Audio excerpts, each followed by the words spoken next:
Okay, after 2 months, I'm finally back with another video. In my last video, I said that I was going to do a progress video on the Peabody and Merrimack Valley since I hadn't done one in a while, and I wanted to get to a certain point where I could have enough content to talk about, and we're finally here. So I've got a lot of things to go over, so let's get started.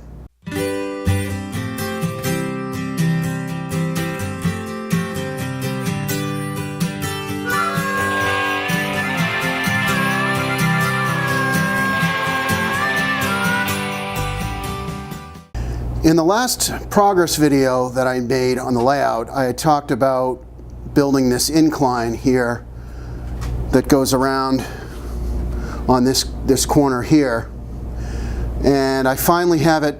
I got it finished. Well, I had it finished at the last layout, but the next thing I did with it was I started covering it with plaster wrap. You can see how it's all covered, and then I painted it like a natural brown color so you don't see that bright white plaster. And eventually, when I put the track on top, I'll ballast it, ballast the sides of the track. And you can see where I stopped with the plastering, and then I have to continue covering all this over with plaster wrap. In the corners here, by the way, the plaster that I used, I actually bought the plaster wrap here. I bought it from Amazon, and it's a big roll, big heavy 5-pound roll, and I think I only spent like $16 on it. I got a good deal, and it's called Rigid Wrap, and I bought it off of Amazon. Yeah, it was like $16 for the roll, and it was a really good deal. I know you can get plaster wrap from Scenic Express and Woodland Scenics, but you're going to end up paying a lot more money. And it seems to work pretty well. No complaints on it so far. It comes with a nice hard shell. So moving on, the corners here, I'm going to eventually kind of blend in with hills, so this track doesn't just stick out in the middle of, it's not just, I want it to blend in with scenery, so I'm going to build some hills here on the corners,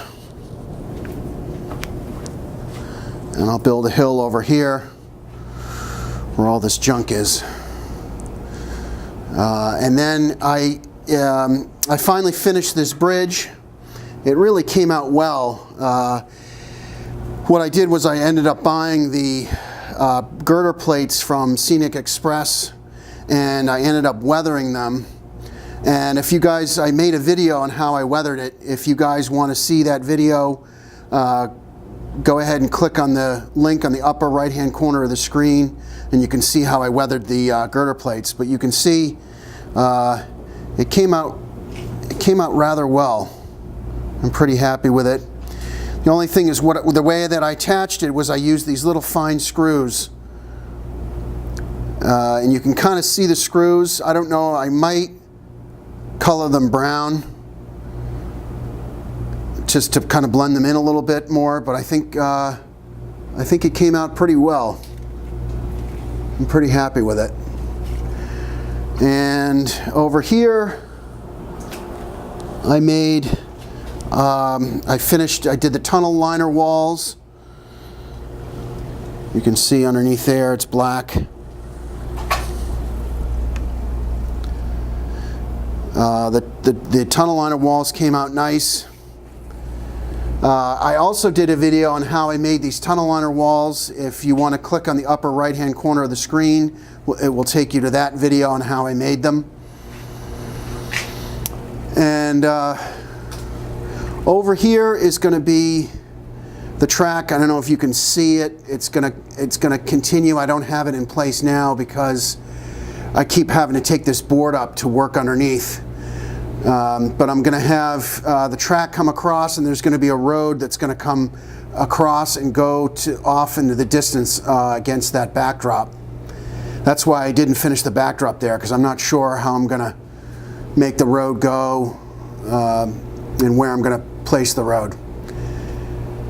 Then I built this up here. This is the upper level here, and here's the big bridge, the MTH bridge. And for a while, I had this impression that I had to make the height of the bridge, or the height of the upper level, the same as the height of the piers that came with the bridge. And then at the last minute, I realized, you know what, I don't need to do that. So I ended up taking the piers and not even using the piers, and I put in pieces of wood.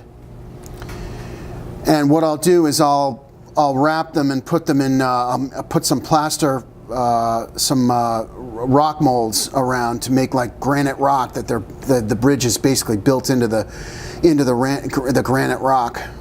And down here, I'm eventually going to put maybe a little bit of water underneath. I'm going to cut this out and use the Woodland Scenics Murky Water kit to make like a little shallow bit of water, something to put underneath the bridge. So then the upper level continues this way, and over here, here's another tunnel. Another tunnel liner wall for my tunnel, and you can see where the track goes underneath. And then over here in this corner is going to be where the mountain is going to be. I'm going to build a mountain. And then right here is the, I kind of call this the 096 bridge, because I'm using the 096 curve here, and I made these bridge supports. I'm going to eventually paint them gray and maybe weather them a little bit, but I used some dowels that I need to fix that a little bit. I used some dowels that I bought at Home Depot and measured them to get the right height. And what I'm going to do is I'm going to use masonite, the same material I used for the backdrop, and I'm going to glue on some wood strips to make to make it look like a girder plate. You know, it's kind of hard. It's hard to get bridges. You have to end up getting creative and making bridges that out of scratch that fit your particular scenario. So the track comes along here, and then over here that you can see the bridge here, I'm going to buy some more of those Woodland Scenics girder plates from Scenic Express. No, not Woodland Scenics. It's a Scenic Express girder plate, like the girder plates I had weathered on that other bridge. And I'm going to, because they're flexible, I can screw them right to this curved bridge. And you can see the track is going to go across this way and over to this elevated section here, and this is the other incline. Now this incline is a little different than the other one in that I didn't have the room to do all a 2% incline, so it starts over there, and it starts at 3%, so it goes to 3% until it gets to here, and then from here over all the way to here is 2%. Because I just didn't have the room to make it all 2%. There just wasn't enough length. It wouldn't have gotten there.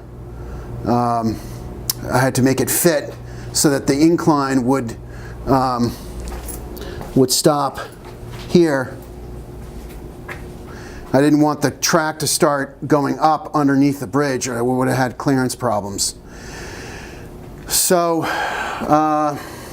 The other last thing that I wanted to mention was I had some additional lights put in, which really make this part of the layout a lot brighter. I had lights added here and over here. And I had some more lights added over here. And I don't know if you remember in some of my running videos, I didn't have, there wasn't a lot of light in here. So I added 4 lights in here, 2 here and 2 over there, and then I added 4 lights here 2 here and 2 over there. And it makes the layout a lot brighter, so I'm really happy with the lighting. So that's it for now. Next time I have more to talk about as far as the progress, I'll do a progress video.